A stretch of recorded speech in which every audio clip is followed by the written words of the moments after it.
ড্রামের ভেতর নড়াচড়া করা প্রাণীগুলো দেখতে অনেকটা সাপের মতো, আবার অনেকের কাছে বাইম মাছের মতো দেখতে। এটি আসলে ইল প্রজাতির একটি মাছ, যাকে কুচিয়া বলা হয়। তবে কুইচা, কুচ্চা, কুচে, কুচো ইত্যাদি নামে বিভিন্ন এলাকায় মাছটি পরিচিত।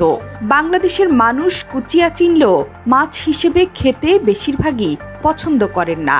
এর কারণ এটি দেখতে ছোট সাপের মতো। সাধারণত মাছটি পুকুর, হাওর, বাওর, খাল বা ধান ক্ষেতের তলদেশে বাস করে। অনেক সময় মাটিতে গর্ত করেও কুচিয়া বসবাস করে।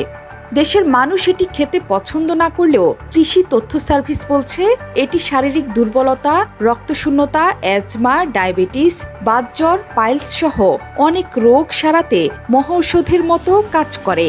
দক্ষিণ ও দক্ষিণ পূর্ব এশিয়ার দেশগুলোতে এটি মাছ হিসেবে বেশ জনপ্রিয় একটি খাবার।